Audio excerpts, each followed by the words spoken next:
feature maps produced by the second convolutional layer. All right, so this one is asking about feature maps, right? Yeah. So a feature maps is just the number of channel times the image within it, the number of images within the size of images. Or for example, for here, after the first convolutional layers, the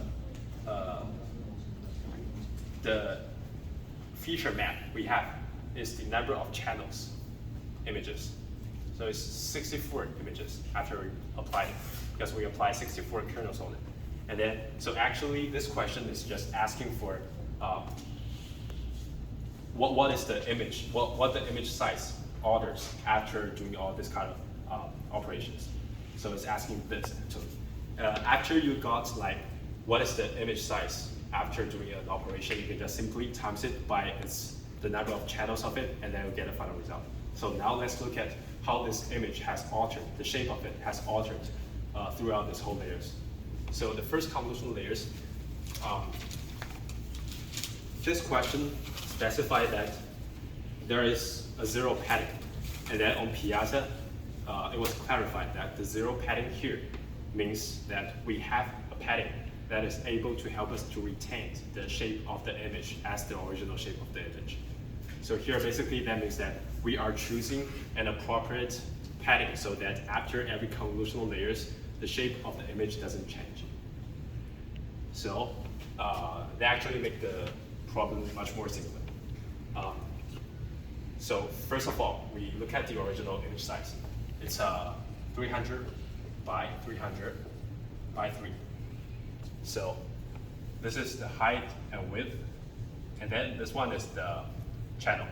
And this channel gonna be changed after going through a convolutional layer. But what we're looking for is how this part changed. So because we have an appropriate padding in the convolutional layers, so after applying the first convolutional layers, this one gonna still be 300 by 300. And then it's the max pooling. So the max pooling here is a 3 by 3 max pooling with a stride of 3. So basically that's a 3 by 3 window. So block here, and then just move to the next block that is close to it but has no overlap. And then just move to the next. And what is the result?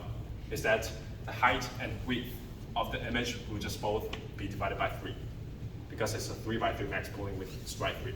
So this 300 by 300 images will just become 100 by 100. And it's another convolutional layer which doesn't change the shape, and it's still 100 by 100. So this is how the image changed. And the final feature map gonna be this image times the number of the channels of the final result. So the number of the channels of the final result is 16. It has 16 output channels. So just 16 over it. So this one is actually a much more simplified version. So if the final will ask about, I'm not sure if it's going to ask about this, but if it asks about, like, I have a convolutional layer that's going to change the shape of the image, then how will this whole story goes after every convolutional layers? And that will be more complicated. And for that, I think a good note you can take to the exam is this. So I'll write 2 formula here. And you can also find this like in the PyTorch documentation of the Comp2D.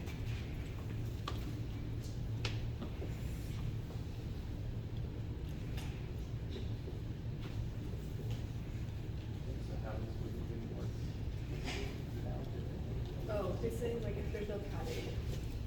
Oh, so we reading in the word without padding. Well, Oh, it's actually, we have padding.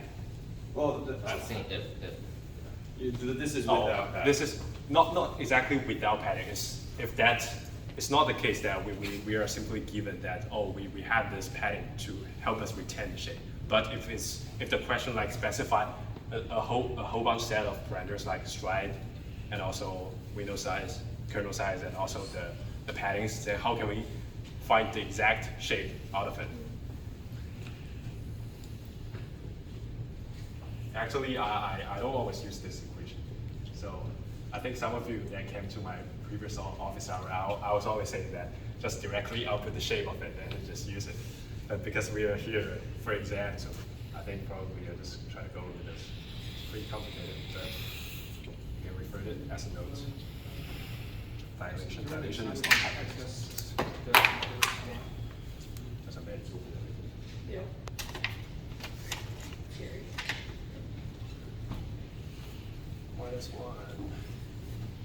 Plus, oh, minus kernel size, minus 1. What's happening with my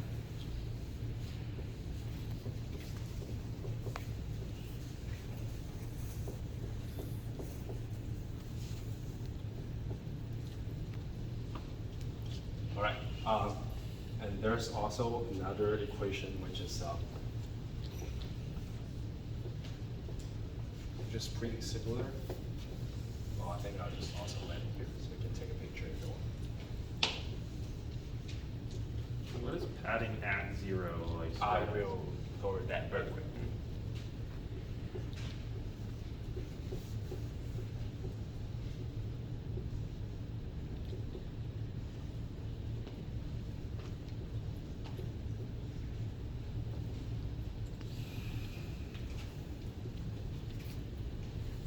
Okay, size plus 1. Well, this 2 are absolute. This can be limited.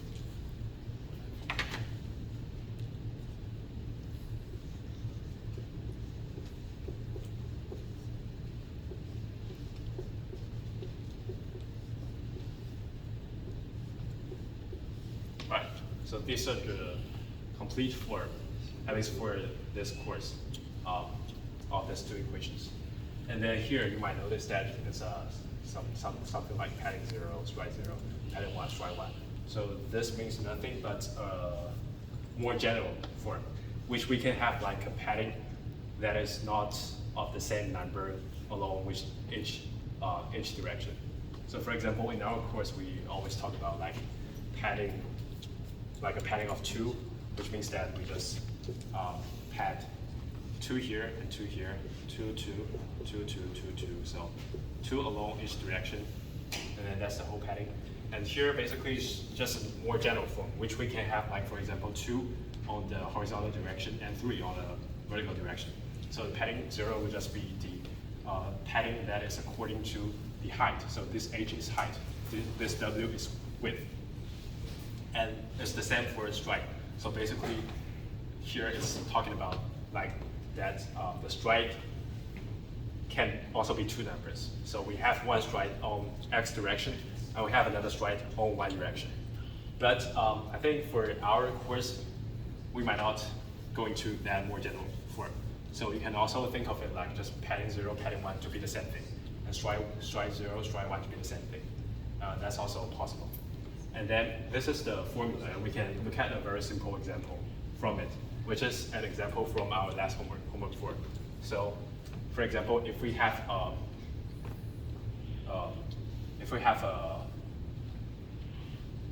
kernel size of 5 by 5, and then we have a padding of 2. This is kernel size. This is padding. And we have a stride 1. So what would be the resultant image shape? And first of all, we can think of it by intuition. So if we have an image, then we have a padding of 2. It's going to pad 2 around it. And then the kernel size is 5. So the very first point that it can start, the center of the very first kernel is exactly the first pixel of the original image. So after this transformation, the shape shouldn't be changed. For example, if originally it's 100 by 100, then after apply this type of convolution, then it's also going to be the same. And then we can look into the formula to see if that's consistent. So here we have h out equals h in. We just leave it as variable. So h out is going to be h in, and then 2 times padding. So 2 times padding is 4.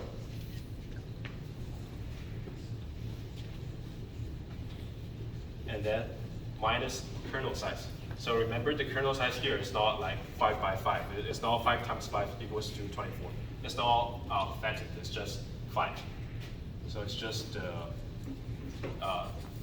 side of the kernel. And then divided by stride, which is 1. And then plus 1. So plus 4 minus 5 plus 1, still h in. And the same is true for width. So we see that if we apply convolution of these parameters, then after the transformation, the height wouldn't be changed. And the same is true for width. The width also wouldn't be changed, so it's consistent. And using this formula, you can just derive the shape of whatever convolutional layers of PyTorch. For example, if I have an even number of kernel, which is not that easy to think of the shape, you can just directly use this formula. So just make it 4 by 4. Then you just change this to 4. And finally, we'll just find out it's going to be h in plus 1, like that. And this is for just one convolutional layer. So you have to apply this formula again and again after you go through every convolutional layers. So this is a more complicated version of this question. But I don't know if it will cover, but I think it wouldn't be bad to know about this. I had a question